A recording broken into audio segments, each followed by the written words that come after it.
The moment you tell an agent what they did wrong and how to fix it, you have already lost them.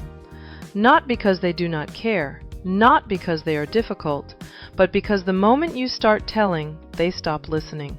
They shut down. They start thinking, "You do not know what it is like out there," or "You do not understand my calls," or a dozen other things that have nothing to do with improvement. Most coaching sessions feel like punishment. The agent walks in nervous, they walk out defensive, and nothing changes. Today we fix that. What most coaching sessions miss. There is a pattern in coaching sessions that shuts agents down before the conversation even starts. The supervisor has the score. The supervisor has the findings. The supervisor tells the agent what went wrong and what to do differently. It feels efficient, it feels direct, and it does not work. Here is why. When an agent already knows the right behavior, and most of the time they do, being told what to do feels like an accusation, not a conversation. You lose credibility, you lose respect, and you lose the one thing that makes coaching work, the agent's willingness to be coached. Our job is not to tell agents what they already know. Our job is to coach them back to it.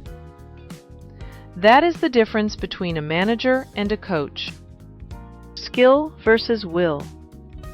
Before you sit down for any coaching conversation, there is one question you need to answer. Is this a skill problem or a will problem? A skill problem means the agent does not know how. They have never been shown the right way, or they have not yet developed the ability to execute it consistently. They want to do it right, they just do not know how yet.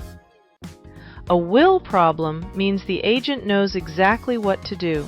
You have seen them do it correctly before, but in this interaction they chose not to, whether from disengagement, habit, or resistance. The coaching approach is completely different depending on which one you are dealing with. A skill gap needs education, modeling, and practice. A will gap needs a different kind of conversation, one that surfaces the choice and its consequences. If you bring consequences to a skill gap, the agent feels punished for something they could not control. If you bring training to a will gap, the agent stops taking the feedback seriously. Diagnose before you prescribe, every time. The randomness rule. Before we get into the coaching conversation itself, let me address something that undermines coaching trust faster than anything else. Cherry-picked calls. When agents believe you only pull calls when something goes wrong, every coaching session starts from a defensive position. They walk in already feeling targeted. The fix is simple. All calls reviewed for coaching must be random, not selected because something went wrong. The only exception is when you are specifically coaching to reinforce a behavior change that is already in progress. In that case, you are intentionally listening for evidence of improvement, and you tell the agent that up front.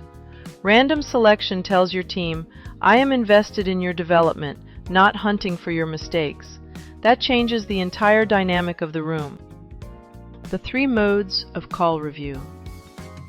There is no single right way to review a call. How you do it depends on where the agent is in their development and how much trust exists between you. Here are the 3 modes I use.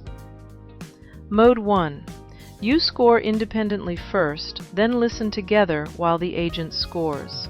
This works well when you want to compare observations without influencing each other.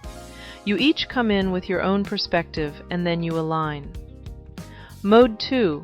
You listen together, brand new to both of you, and score in real time. This is the most transparent approach. Nothing is predetermined. You are both discovering the call at the same time. Agents respond well to this because they know you have not already made up your mind before they walked in the door. Mode 3. For agents who have earned your trust, they randomly select and score their own call independently. You come in and listen together while you score. Then you compare. This approach develops accountability and self-awareness in agents who are ready for that level of ownership. Match the mode to the trust level.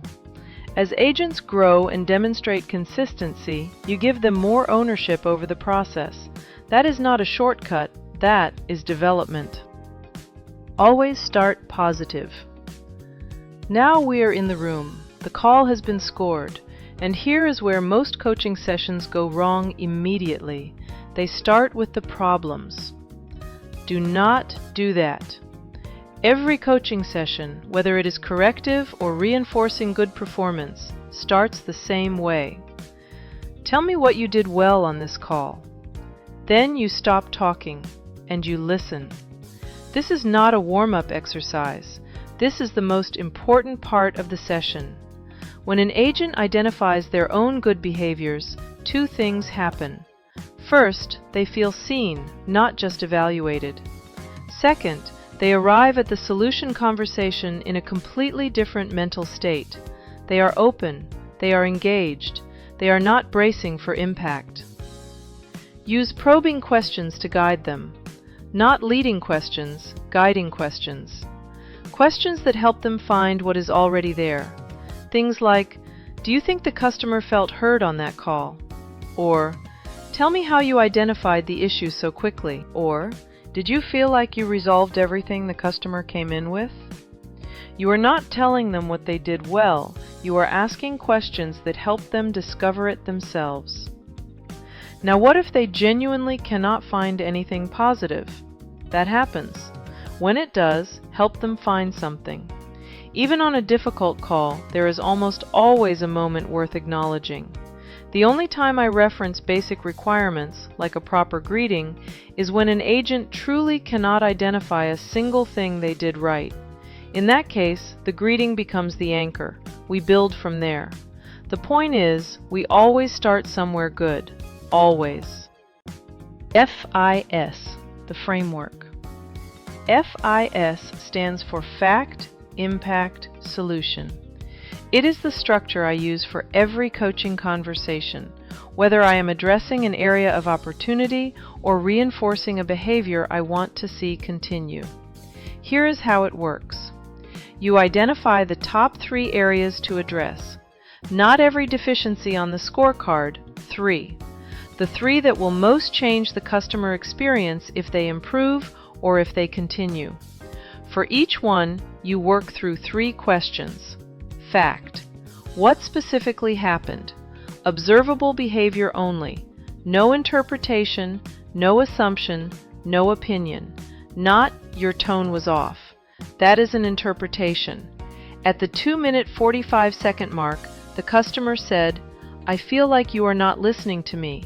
And the agent responded by reading from the script without acknowledging the customer's statement. That is a fact.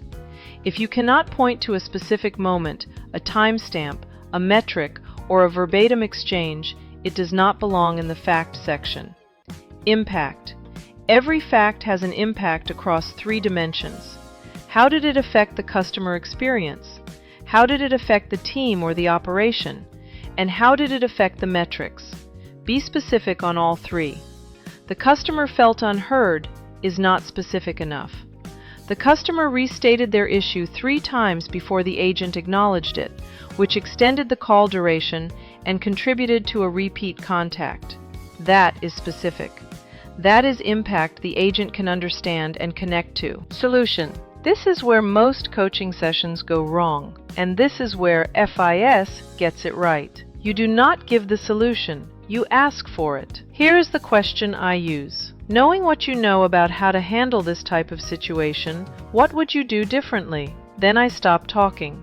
Most of the time, the agent knows the answer. They knew it when they were on the call. Something got in the way, habit, pressure, distraction, a bad day. But the knowledge is there. When they propose the solution themselves, 2 things happen. First, they own it. An agent who comes up with the solution is far more likely to implement it than an agent who was told what to do. Second, you get to respond with agreement and affirmation instead of correction. That changes the entire energy of the session. If the agent is open and receptive, they will arrive at the right answer with your guidance. When they do, Document it exactly as they said it. That becomes their commitment in their own words.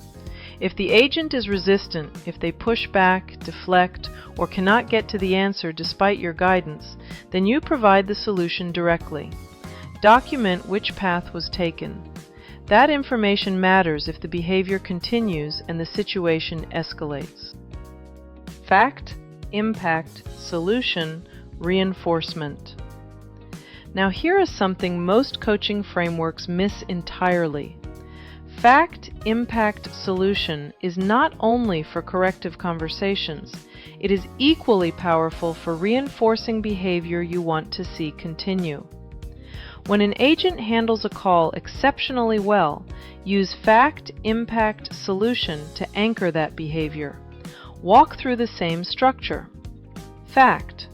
At the 3-minute mark you said, and I am quoting directly, "I completely understand how frustrating that must be, and here is exactly what I am going to do to resolve it."